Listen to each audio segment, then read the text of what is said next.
Hi, dyslexic genius here, Brad Hurt. My phone number is 864-236-1680, or you can email me at dyslexicgeniushurt@gmail.com.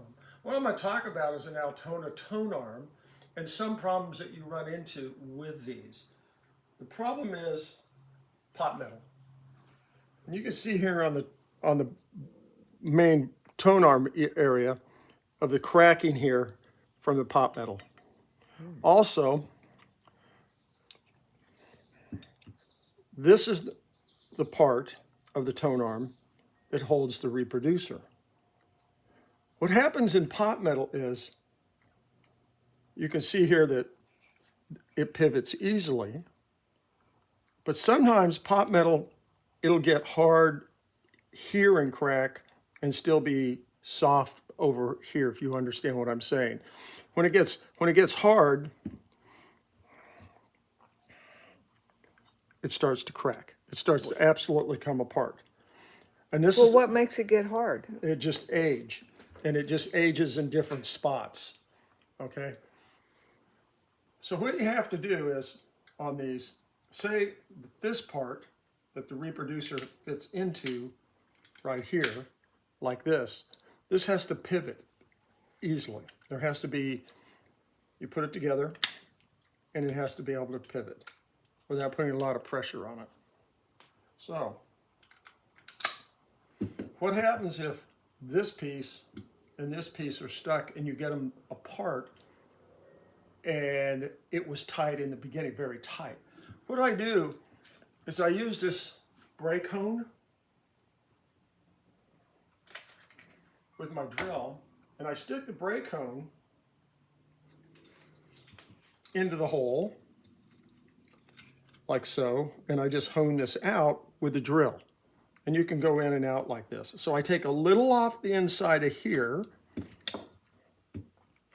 and then I sand down this piece. Yes, I have a lathe, and I can chuck this in the lathe and work this with a sandpaper, but you can at home get the sandpaper and go like this.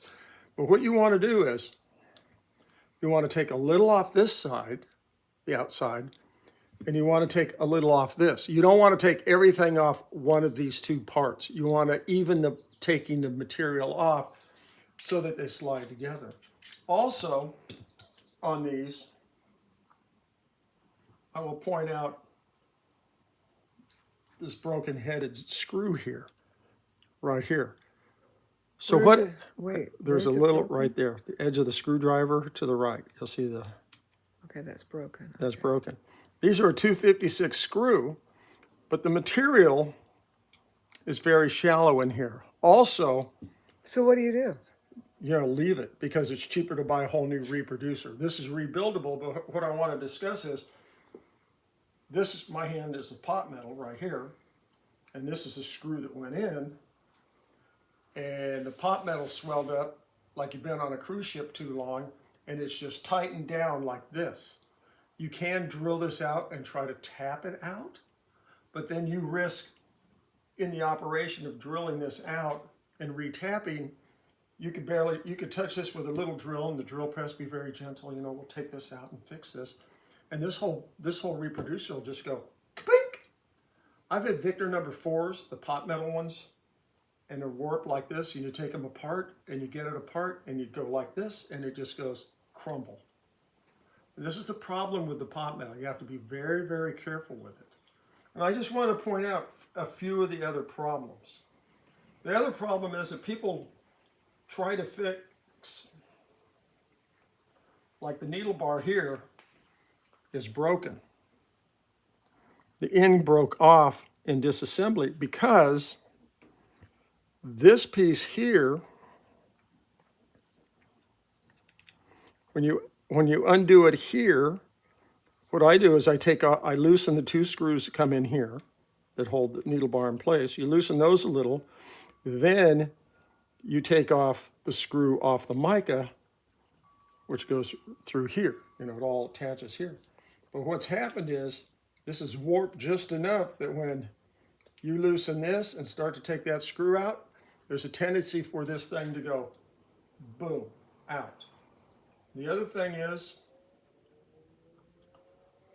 In the old days, people don't use the right thumb screw, so they take a screw like this,